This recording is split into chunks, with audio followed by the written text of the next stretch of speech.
This video is about measuring energy changes. So the keyword in question is to use section 12 of the data booklet. Calculate standard enthalpy of combustion for petanol, which is C5H11OH. And we also have been given the value of enthalpy formation of petanol, which is this value right here. And the concept of this question is calculating standard enthalpy of combustion. So here's an example of a combustion reaction of methane right here. And we first need to balance this equation, and we would have something looking like this. And the enthalpy of combustion of a reaction can be calculated using the enthalpy of formation. And the equation is the total of the enthalpy of formation of the products minus the total enthalpy of formation of the reactants. And this works out because the enthalpy of formation is the amount of energy is used to create each of the molecule in the reaction. And we have to find the change from the reactants to products by subtracting the reactants from the products. And that change of energy tells us the enthalpy of reaction. And in this case is enthalpy of combustion. So we first need to find the individual enthalpy of formation for each of the molecule present in our reaction. And we can use section 12 and particularly the fourth column in section 12. So first we have methane, which is in the first right here, and the value is -74. And we can write that underneath our methane in our equation.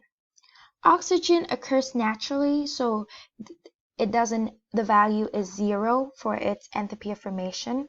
And then we have carbon dioxide right here, and it's this value, and we can write it in. And then we have water.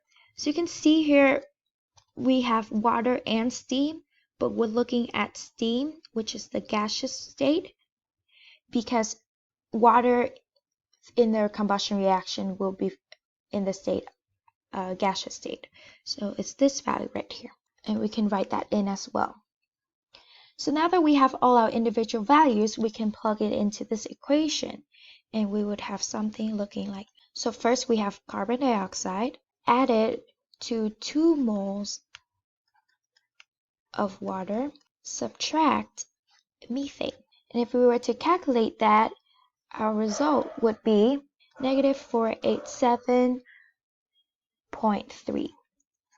And our unit is kilojoules per mole. So now we can apply the same concept to our question. So here we have the combustion of petanol. So let's first write out the combustion reaction of petanol. And we need to balance it as well, and we would have something looking like this. And then we can fill in the enthalpy of formation for each of the molecule.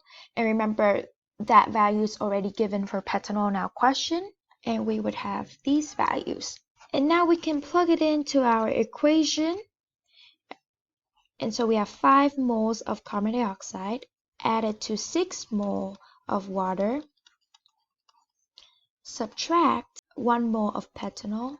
And if we were to plug that into our calculator and calculate it, the answer would be -3770.2. But we also need to check our significant figure to round up our answer. So going back to the question, you can see you can look at the value given. It's rounded up to 5 significant figure. So answer should be rounded up to 5 significant figure as well. And remember our units, and that is our final answer for this question.